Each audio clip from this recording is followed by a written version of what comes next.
One of the first tasks to do as a startup is to create a business plan. Not because this is something that you know is going to happen, because there's a whole bunch of things that could change. But a business plan is your first lot of hypotheses on how you think things will work out.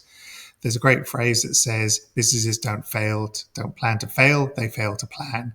And another one is from the American Army that says no strategy outlasts contact with the enemy. But you do actually have to put something down that you can start to work on, change as things go through.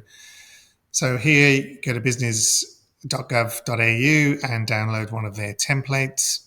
The blank template looks like this.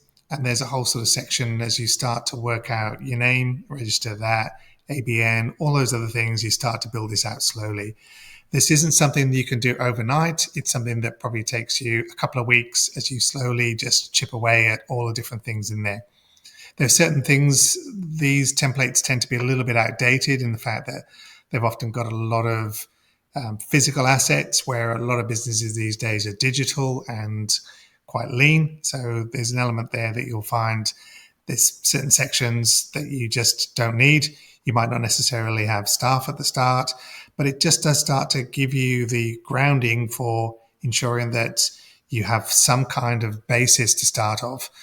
I always find that at the start of the business plan, your revenue, whatever you project for the 12 months, because it's just made up when you haven't sold your first widget yet, or your first lot of services, or your first software.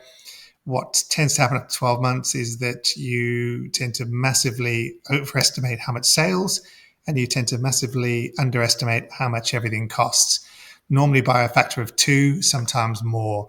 But put something down so you've got a benchmark that you can then adjust this monthly as you go along and build all of this out. So again, premises, a lot of people work from co-working spaces. So unless you're actually creating a new shop or a manufacturing pass, this kind of bit isn't relevant, including stock and inventory, a lot more digital one these days.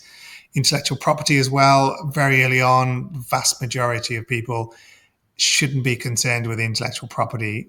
I've done this before. I encourage you to spend a lot of time here, because that's really going to help you. And when we show you the empathy maps as well, that will also give you a bit more understanding of starting to figure out some of the key strengths that you have and messaging as well. So all of this, highly recommend you do it, just to really crystallize some of your thinking.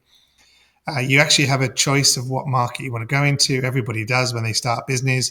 Do you want to go into a market that's declining, that has low sales growth, that has multiple competitors? Or as you're choosing this new business, do you want to start to look for the sweet spots where the big players just aren't playing in that space because they don't have economy of scale, and you might find a little niche that is actually a really good gold mine.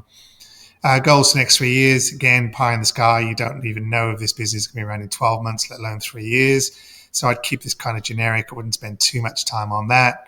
Finances, again, also important, but ultimately they will change on a week-to-week, month-to-month basis. But put something down so you've got a little line in the sand, and cash flow forecasting, and then just a little checklist at the end there. So I hope you found just some of the ideas around creating this business plan useful, and ways that you can quickly get your first draft of your business plan up and running. Thanks.